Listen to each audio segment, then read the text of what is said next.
One of the most underappreciated elements of media, in my opinion, has to be stock footage. I mean, by definition, stock elements are meant to blend seamlessly into the background without drawing much attention to itself. A lot of times it's there for filler or for when the creator had little idea of anything else to put there. We've all seen a documentary outsource some of its nature shots to stock video, and we've all witnessed a creator use a stock photo with an egregious watermark for comedic effect. Though the inclusion of stock elements is a lot of the time intended to be filler, the entire stock footage industry is such a treasure trove of beautiful works of art. Yet on the other hand, stock assets can be some of the most grotesque, unhinged, and funniest examples of XD humor of all time. Let's go through a rundown of the cream of the crop of stock footage and why I think it's so special. Rapid fire, here are a few of the foundational categories of stock footage. Spilling food and drink in the most unnatural and over-the-top ways, accompanied by the sweetest of slow motion. I mean, just look at that.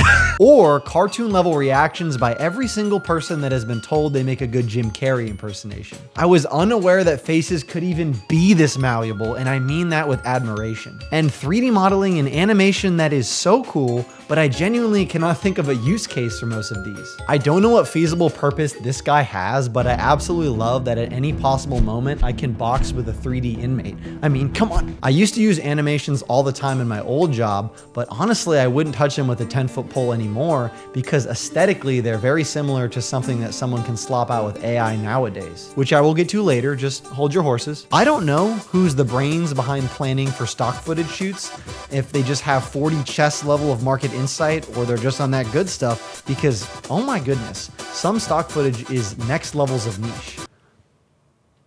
We're looking at the same footage, right? Like, I mean, there has to be some sort of market for these type of videos. People keep making them, so somebody's got to be using them, right? Oh shoot, that person's me. Moving on, was there something that I said about slow-mo before? Ah, yes, that's right. There seems to be a huge focus on extreme slow-mo in the stock footage sphere. I mean, logistically, this just makes sense since if a person that is downloading the stock footage doesn't like the slowness, they can just speed up the footage to make it look normal. But also, aesthetically, it's just so cool. Probably beating one of the most dead horses right now, but yeah. Literally anything in extreme slow-mo looks really cool. This dude is taking off his glasses. Oh my god, look at that. Oh my god, look at that. Here is some falling fruit. Do you see the size of those water droplets? Or what about someone blowing away dandelion seeds in a mountain meadow? Yep. Put that dopamine right in my eye socket, please. Of course, it's a part of the industry, but it's just so funny to be looking for a very specific stock clip and then just see the most random stuff in 120 FPS super slow-mo. Let's get down to brass tacks here.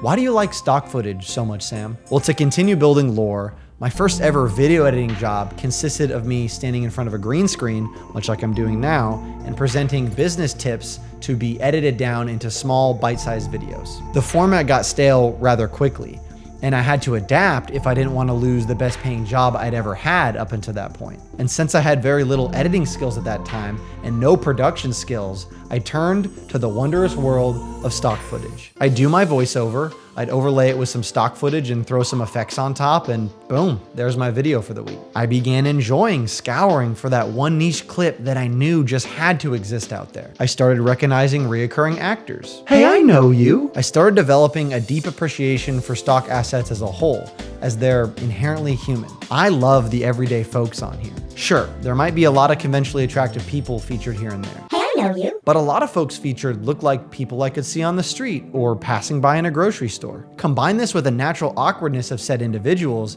and you get such an imperfect yet absolutely perfect warm clip of a human created by another human. AI cannot and will not ever be able to recreate that. As of March 2026, AI video creation has gotten pretty damn good, and it will continue to get better and better. But the soul of these beautiful and hilarious stock footage clips I've shown you here today come directly from humans. And while I can understand a creator wanting to save a buck or two on an expensive stock footage clip, because they can get really expensive, I want to offer those individuals a call to action. My friend, not only are you contributing to climate change by participating in the AI ecosystem that harms our precious planet, but you're missing out on such a cool industry. Sure, you may save $1 or $2 in sourcing stock footage clips, but wouldn't you rather feature a clip in your creation that has that human touch and its human soul still intact? Wouldn't you rather support the actors and filmmakers like you and me that created these clips, rather than coughing up your money to a faceless, nameless corporate enterprise that undercuts every industry it can? Your decision will always rest in your human hands. But regardless of your decision,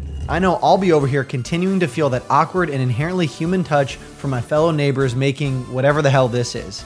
And whatever the hell this is, it's awesome. Like, comment, and subscribe, and I'll see you all next month.